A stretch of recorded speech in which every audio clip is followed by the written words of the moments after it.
मैं विश्राम दूंगा। अब तक सब लोगों ने यहां पर पढ़ा है। नाउ लिसन ब्रदर, 29 लगाइए, सब यहां देखिए, आप घर पे आराम से 29 पढ़ना। देखो अब यीशु क्या कहता है, कैसे बोझ देना है उसे। मेरा जुआ अपने ऊपर उठा लो। यहां देखिए एक मिनट, हमें 28 लग रहा था ये प्रेयर के बारे में है, प्रभु के पास जाने हैं, अपने बोझ देने हैं और चले आना है। अब देखो यीशु क्या कह रहा है, मेरा जुआ अपने ऊपर उठा लो। बोलिए जुआ। और मुझसे सीखो क्योंकि मैं मन में नम्र और मन में दीन हूं, और तुम अपनी आत्मा में विश्राम पाओगे। अब सुनिए, हमें से यहां पर जितने भी लोग हैं, ये जो यहां पर लिखा है ना जुआ, बता इंग्लिश बाइबल है, लगाइए वहां पर जुए को कुछ देखो क्या लिखा गया है वहां पर। यहां देखिए, यहां देखिए, यहां देखिए, मेरा जुआ अपने ऊपर। Take my yoke, YOKE, yoke. बोलिए यॉक। भैया आप हिंदी में चले जाइए। अब सुनिए, यहां पर देखिए, हम यहां पर जितने भी लोग बैठे हैं, हम सब शहरों में पैदा हुए हैं, एसी अस्पतालों में पैदा हुए हैं। हमें से बहुत सारे जो लोग हैं वो विलेज कल्चर के बारे में बहुत कम जानते हैं कि एक्चुअली विलेज कैसे होती है। मैंने आजमगढ़ में सेवा की, बनारस में सेवा की, वाराणसी में सेवा की, मैंने छत्तीसगढ़ के बहुत सारे गांवों में सेवा की, और जानते हो मोस्ट ऑफ टाइम यहां पर ऐसे बने बनाए हुए घर नहीं होते हैं, टेंट लगते हैं, वो भी खेतों में। और जब मीटिंग पूरी हो जाती है टेंट उखाड़ा जाता है और वापस खेत हो जाता है। अब मैं आपको बताना चाहता हूं, आप में से यहां पर बहुत से लोग हैं जो एक्चुअली, बहुत लोग विलेज कल्चर के बारे में नहीं जानते हैं। विलेज में होता क्या है आप जानते हो? एक खेत में क्या होता है, एक खेत है, उसको लिया गया है, अब उसे खेत बनाना है, और जानते हो उसके ऊपर बहुत मेहनत करनी पड़ती है। तब लोग क्या करते हैं, शहरों से लेके जानवर लेके आते हैं और जानवरों को वो लोग वहां पर यूज करते हैं। अब देखो एक जानवर यूज होता है यहां पर, बदर एक फ्लायर दिया था मैंने, वो लगाइए यहां पर, यहां देखिए, आप देख रहे हो यहां पर 2 काऊ हैं। आप जानते हो इनके बीच में जो लकड़ी है इसे क्या कहा जाता है? यॉक। इसे कहते हैं जुआ। और जानते हो इस जुए के कारण ही ये दोनों आराम में है, क्योंकि अगर ये जुआ एक पे रख दीजिए तो उसको जरूरत से ज्यादा रगड़ना पड़ेगा बेचारे को। लेकिन एक जुआ अब इस तरफ तू उठा ले, एक तरफ मैं उठा लेता हूं, और बीच में एक लकड़ी होती है क्रूस की तरह, उसके नीचे एक लोहा रहता है, लोहे के नीचे सलिया रहता है। जैसे जैसे वो आगे बढ़ते हैं पीछे जमीन उखड़ती जाती है और वहीं पर बीज बोए जाते हैं। यीशु कहता है अपना जुआ मुझे दे दो और मेरा जुआ उठाओ। अब जानते हो यहां पर आप क्या कर रहे हो? यीशु ये कह रहा है इतने साल तक तू अकेला था, तू बोझ उठा रहा था, अब उस तरफ मैं आऊंगा, अब हम साथ में उठाएंगे। यीशु क्या समझाने की कोशिश कर रहा है? वो कह रहा है तू इतने साल तक खुद सब कुछ उठा के चल रहा था, तू कब मुझसे शेयर करेगा? मेरे भाइयों, मेरी बहनों, जो कुछ आप इन दिनों में, अगर आप परेशान हो, दुखी हो, आप इनसाइड फ्रस्ट्रेशन में हो, प्रॉब्लम जानते हैं क्या है? आपने वो उठाया है जो आप नहीं उठा पा रहे हो। आप समझिए, स्ट्रेस मार देता है लोगों को, चिंता इंसान को खोखला कर देती है। यहां पर बहुत सिंपल इशू कह रहा है, सुन, मैं एक यॉक लेके आया हूं, एक तरफ तू उठा ले, मेरा जुआ उठा, वो हल्का है। जानते हो उसका जुआ क्या है? बड़े ध्यान से सुनिए। अब आप विश्वास कीजिए, वचन शुरू नहीं हुआ है अभी तक, हम अब करेंगे उसे, लेकिन जस्ट मैं आपको बेस बता रहा हूं, बेस, इट्स अ बेस। जो वचन आप इतने साल से पढ़ते आए हो हे सब बोझ से परिश्रम करने वालों, वो सिर्फ प्रेयर के लिए नहीं है कि आप जाओगे उसे बोझ देख के चले आओगे। No, it's a partnership. आजा, मेरे पास एक जुआ है, उस तरह से तू उठा ले, इस तरह से मैं उठा लेता हूं, चल जिंदगी ऐसे निकाल लेंगे अपन। मेरी बात समझ पा रहे? आप क्यों सारे बोझ खुद उठा रहे हो?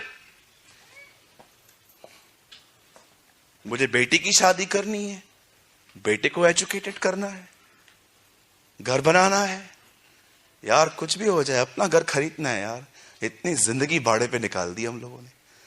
हम कितनी सारी चीजों को उठा के चलते हैं। क्या हुआ मुझे बताइए, कहां पहुंचे आप? अब बड़े ध्यान से सुनिए, मैं चाहता हूं आप इसे बड़े ध्यान से सुनिए। एक दिन बाइबल बताती है कि इज़राइल के बहुत सारे दुश्मन पैदा हुए थे। समय समय पे ये लोग अटैक्स करते थे, खाना चुरा के लेके जाते थे, बहुत सारे काम करते थे।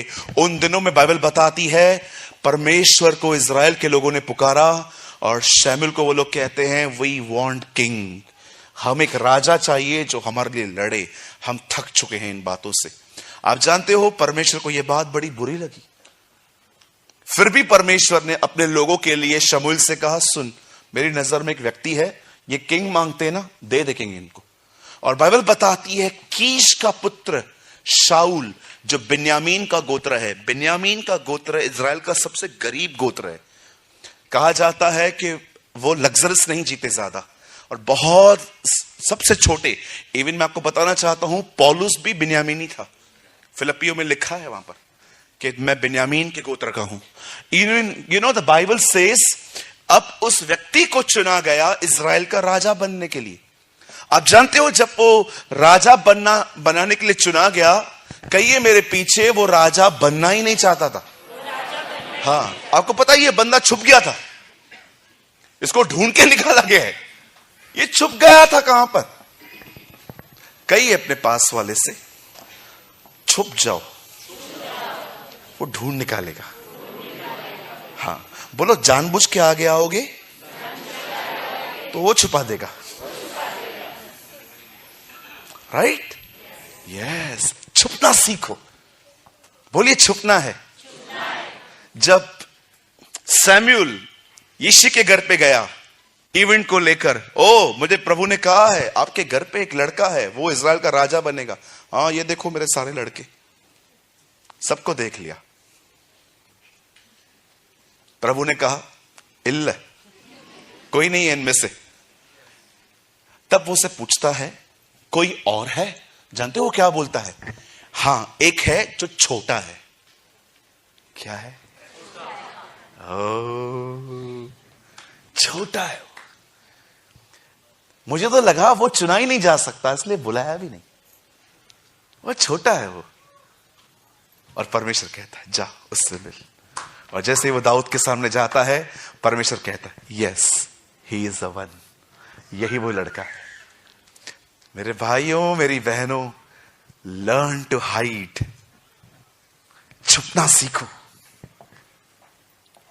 कोई समय था, कैसे यूसुफ छुपा हुआ था अपने भाइयों के सामने, बिल्कुल नहीं बता रहा था कि वो उनका वही भाई है जिन्होंने उसे बेच दिया था। एक समय आया जब परमेश्वर उसे बाहर ले आया। हर वो व्यक्ति जो छुपेगा उसे खुदा ले आएगा बाहर। आमीन। और आपका छुपना मतलब क्या होता है? छुपने का मतलब ये नहीं है, नो नो नो नो, कहिए प्रभु मेरे छुपने का स्थान है। से God is my hiding place. Yes, परमेश्वर में छुपिए। आप इससे कितने लोग के बाद जानते हैं आप कितने सेफ हैं उसमें? आप में से कोई जानता है अगर आप गिरते हैं तो आप मसीह में ही गिरते हैं? Do you know? बोलो, जब मैं गिरता हूं बाहर थोड़ी गिरता हूं, मसीह में गिरता हूं। हाँ, आपको परेशान होने की जरूरत ही नहीं है। ये बोलना बंद कर दो, मैं प्रभु से दूर हो गया, मैं बहुत दूर हो गया हूं, अब प्रभु मेरी सुनेगा नहीं, मैं पापी पापी पापी, मैं ये मैं वो। कहिए मेरे पीछे, अगर मैं गिरूंगा तो मसीह में ही गिरूंगा। भैया कहां लिखा है ये? कहां से निकालते हो ये बातें? प्रेरितों के काम में लिखी है। हम उसी में चलते फिरते और जीवन बिताते हैं। अगर हम उसी में चलते हैं तो हम गिरते भी उसी में हैं। That's so simple. कभी कभी हम लोग को लगता है ना, ओ मैं गिर गया, ओ मुझसे फिर पाप हो गया, ओ मैं अपनी कॉलिंग से चूक गया, ओ मुझे लगता नहीं है जैसे प्रभु ने मुझे ठहराया था वैसा मेरे लिए कुछ पड़ा हुआ होगा, बस मेरी एवरेज लाइफ है। नो सर, आपको ऐसी जिंदगी नहीं जीनी है। आप गिरे भी हैं तो मसीह में गिरे हैं, आपको उठाएगा वो खुद ही। You know, the Bible says, वचन कहता है, जब शाऊल के दिनों में जब वो राजा बना, आपको पता है वो बनना नहीं चाहता था। मेरे भाइयों मेरी बहनों, हर व्यक्ति कहता है लीडर बनो लीडर बनो लीडर बनो। मैं आपको सच कहता हूं, कलीसिया लीडरों से भर जाएगी जिस दिन कलीसिया ऐसे हो जाएगी कि उन्हें लीडर नहीं बनना। ट्रस्ट मी, जिस दिन कलीसिया में ऐसे लोग पैदा हो गए जो लीडर बनना ही नहीं चाहते हैं, हमारी कलीसिया लीडरों से भर जाएगी। क्योंकि परमेश्वर हमेशा उसे ही खड़ा करता है जो खड़ा रहना चाहता ही नहीं है। आप समझ रहे हैं? लिस्ट है मेरे पास, लिस्ट, मेरे पास लिस्ट है। ओ कैसे परमेश्वर खड़ा होता है उन लोगों के साथ। आई डोंट नो आप इससे कितने लोगों ने ये मिस्ट्री पढ़ी है। वचन कहता है जब मूसा परमेश्वर से मिलता है, परमेश्वर से कहता है जा मेरे लोगों को छुड़ा के लेकर आ। वो कहता है मैं नहीं जाने वाला। क्यों? अगर वो मुझसे पूछेंगे किसने भेजा है, क्या नाम बताऊंगा? उनको बोल मेरा नाम है मैं जो हूं सो हूं। फिर वो कन्विंस होकर बोलता है नहीं, फिर भी मैं नहीं जाऊंगा, वो लोग मुझ पर विश्वास नहीं करेंगे। अगर वो लोग तुझ पर विश्वास नहीं करेंगे तो उनको बोलना मैं इब्राहिम, इसहाक और याकूब का परमेश्वर हूं। ओके, उसके बाद नहीं, फिर भी मैं नहीं जाऊंगा। क्यों? मुझे बोलना नहीं आता, मैं बद्दा हूं, ये हूं वो हूं। आप जानते हो उसके बाद खुदा उसको क्या कहता है? मूसा ये बात जान रख, मैं तेरे मुंह के संग रहूंगा। प्रभु मेरे संग नहीं रहेगा? नहीं, मैं तेरे मुंह के संग रहूंगा। मुंह के संग रहेगा मतलब आप पढ़ के देखिए, 4 अध्याय में लिखा है मैं तेरे मुंह के साथ रहूंगा, मुंह के साथ। भैया लगाओ तो निर्गमन 4 अध्याय, आप मत खोलिए।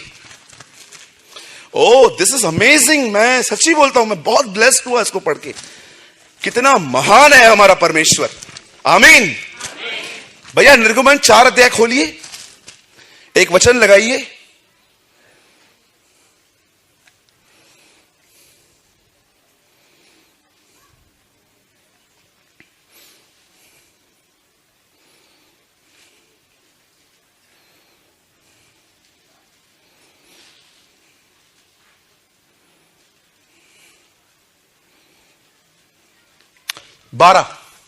यहां देखिए 4:12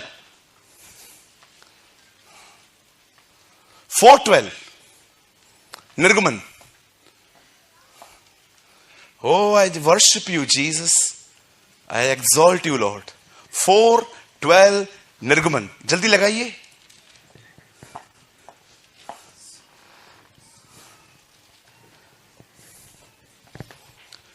अब जा, मैं तेरे मुख के संग होकर, मेरे संग नहीं, मैं तेरे मुंह के साथ हूं। ऐसे करो, करना भाई, वीआईपी करना, ऐसे करो। ओ ज्यादा आत्मिक लोगों, करो ना ऐसे। परम पवित्र स्थान से सीधा इधर आ गए हो 8 घंटा प्रार्थना करके। इधर देखो, ऐसे करो, बोलो प्रभु मुंह के संग है।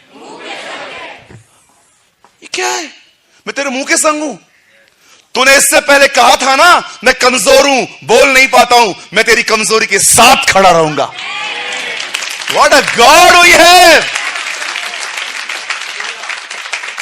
मैं आप में से हर एक को कहना चाहता हूं, जो कमजोरी आप खुदा को दोगे, उसी कमजोरी में वो आपके साथ खड़ा होगा। आप कहेंगे ना, प्रभु मैं अधिक बोलता हूं, शांत करवा देगा वो आपको। अगर आप कहोगे ना, खुदा पैसे देखकर मैं गहजी की तरह भागता हूं, वो आपको रोकना सिखा देगा। हमारा परमेश्वर हमारी सक्सेस में ही नहीं, हमारा परमेश्वर तब भी हमारे साथ रहता है जब हम कुछ नहीं होते। ये उसकी महानता है कि जब तू कुछ भी नहीं है तो भी मैं तेरे साथ हूं। When you are zero, he is your hero. बोलो आमीन। देखो खुदा क्या कहता है, मैं तेरे मुंह के साथ रहूंगा। तूने कहा था ना मैं बद्दा हूं, मैं बात नहीं कर सकता हूं, मैं तुझे बात करना सिखाऊंगा।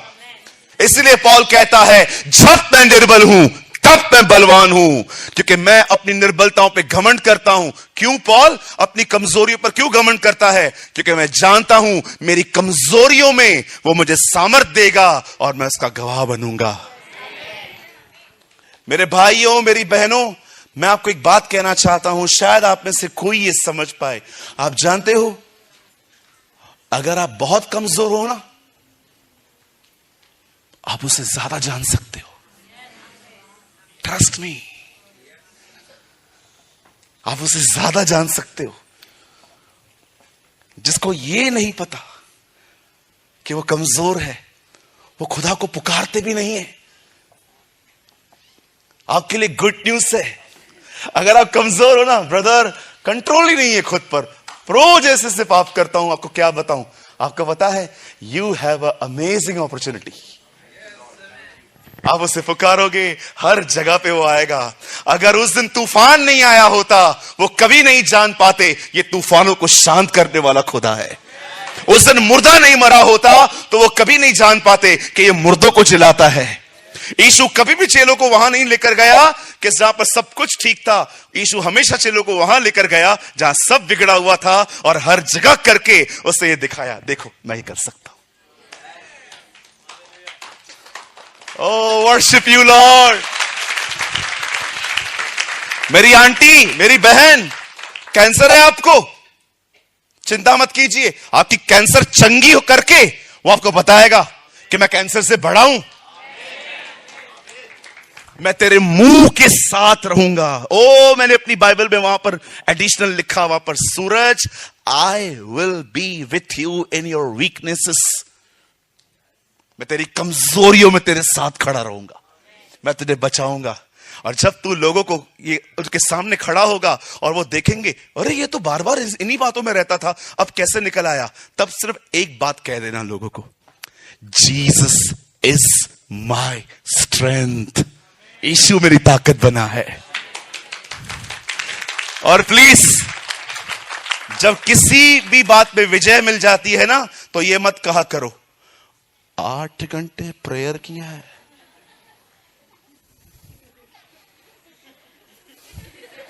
अरे इतना मत हिला, गिर जाएगा। किसी भी बात में विजय मिलने के बाद, आपको पता है मैं विजय कैसे पाया? कैसे बात? मेरे पास्टर ने मेरे ऊपर हाथ रखा,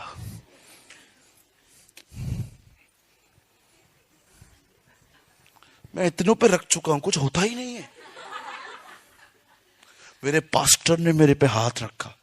ओ, मैं ना जीसस लाइफ चर्च जाता हूं, किधर भी जीसस नहीं है, किधर भी जीसस नहीं है। सिर्फ बूस्टिंग बूस्टिंग बूस्टिंग गवाहियां देते हैं लोग। पिताजी मैं धन्यवाद करती हूं, बहनें मैं बहुत बहुत धन्यवाद करती हूं प्रभु का। जब मैं 40 दिनों के उपवास में थी, तब प्रभु ने मेरे गर्भ को खोला और मुझे एक बच्चा दिया। 40 दिन का उपवास बोलना जरूरी था? हाँ, ये जरूरी था बोलना? भाई लोग, कभी कभी मैं तीन हफ्ते से फास्टिंग कर रहा था, नौकरी नहीं मिल रही थी, मेरा रिक्शा गुम हो गया था, और मैंने प्रार्थना की 3 हफ्ते, रिक्शा मिल गया। मेरा प्रार्थना है वापस गुम हो जाए।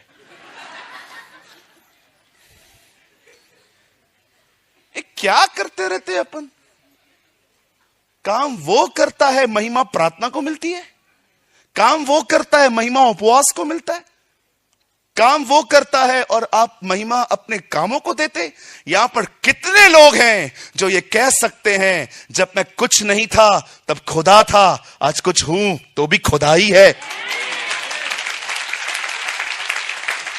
Come on, give glory to God. आइए उसे धन्यवाद दें। Come on, praise him. उसे आदर दीजिए। उसे जो कुछ आपको दिया है उसे महिमा दीजिए।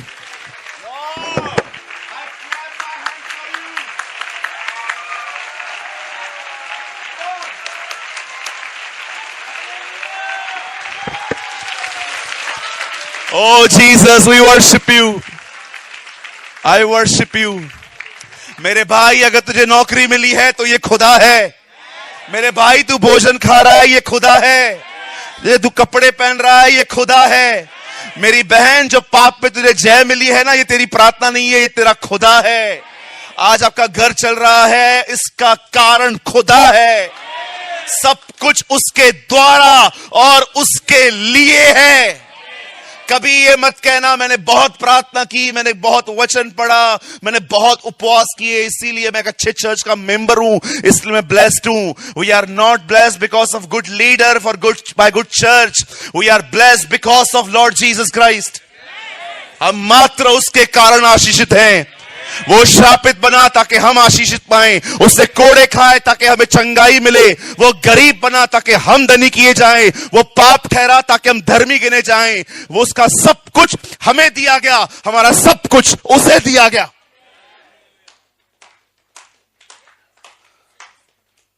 सब कुछ हमारा उसे दिया गया है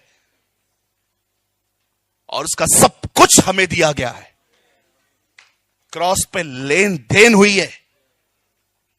डोंट बिलीव रबिश फेथ, ये किया वो किया वो किया ये किया। अरे करना है हमें, महिमा क्यों देते हो?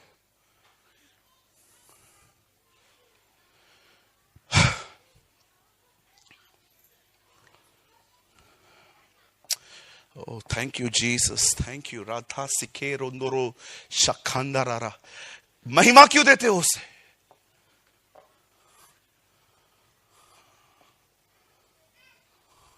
कभी देखा आपने चेले ऐसे करते थे?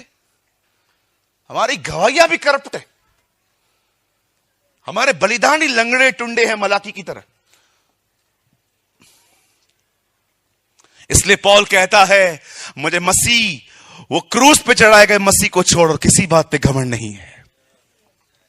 बुद्धिमान अपनी बुद्धि पर घमंड न करे, न वीर अपनी वीरता पर, न धनी अपने धन पर। यदि कोई घमंड करे तो इस बात से करे कि वो उसे जानता है और वो उसे पहचानता है। Jesus is our boosting. Yeshu Masih हमारा आनंद है, हम उसे जानते हैं और परमेश्वर के यीशु के द्वारा पिता तक पौल कहता है हमारी पहचान हुई है। किसी मिनिस्टर तक नहीं, खुदा तक। बड़े व्यक्ति क्या आते हैं हमारे जिंदगी में, इडियट्स जैसा बिहेव करने लग जाते हैं हम लोग। इसको जानता हूं, उसको जानता हूं, इसको जानता हूं, उसको जानता हूं। मैं कभी खुश नहीं होता अगर कोई बड़ा व्यक्ति मुझे मिलता है, ब्रदर मैं ये पार्टी वो पार्टी। ठीक है ब्रदर, आप अपने काम करो, I am doing my own work. आप जानते हो कलाम क्या कहता है? वो कभी लीडर नहीं बनना चाहता था, लेकिन क्या हुआ पता है? जब उसे लीडर बनाया गया, शमूएल ने उसे साफ कुछ इंस्ट्रक्शंस दिए थे। कभी पैसों पर निर्भर मत होना, कभी ये मत करना।